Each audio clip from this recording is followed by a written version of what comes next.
Куферчиња со пари, предавства во односите со Бугарија и големите национални прашања кои преовладуваа во првата недела од кампањата не изостанаа ниту на почетокот на оваа недела. Иако на локални избори се избира кој ќе се грижи за ѓубрето, улиците, канализациите и инфраструктурата, партиските лидери не престануваат со тешки обвинувања за висока корупција. Председателот на СДСМ денеска обвини за безидејност и одблекување на внимание. Се што прават, спинуваат.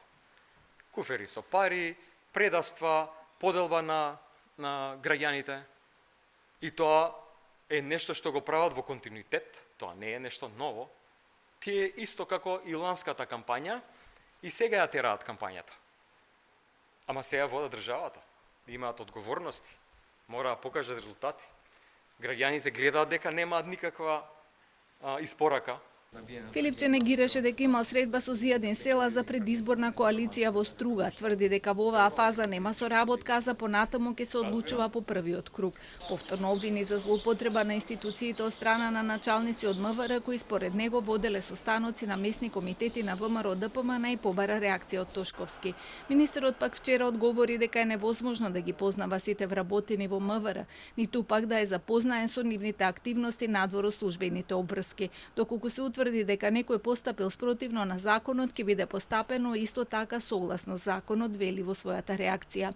Во препукувањата денеска се вклучи екс-премиерот Зоран Заев. Изјавата на премиерот Христијан Мицкоски дека поранешен премиер на Бугарија му дал куферче со пари на гуруто на Венко Филипче од Струмица на Фејсбук ја нарече клевета и обвини дека токму неговите поддржувачи и финансиери се експерти за куфери со пари.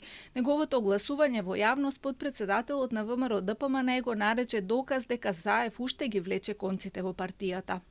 Со истиот ворден кој што го користи и Филипче, што укажува на тоа дека на дневна основа се координираат со него и толку се блиски што дури и исто се изразуваат. Или можеби исти човек од заедничкиот тим им ги пишува и говорите и статусите на едниот и на другиот. Сепак, од она што го напиша, се гледат неколку работи. Прво, со тоа што кажа и што го кажува, ќе мора да внимаваме да не ни ја повлече државата со себе во провалијата. Од ВМРО ДПМН пак побараа Филипче да си ги види Facebook профилите и TikTok кампањата на негови соработници и наплатени лица кои измислуваат најбрутални лаги и гадости, па после да глуми мајка Тереза. Обвинија дека токму СДСМ води негативна кампања, а тие само потсетуваат на катастрофата од нивното владење, чии последици се чувствуваат и денеска.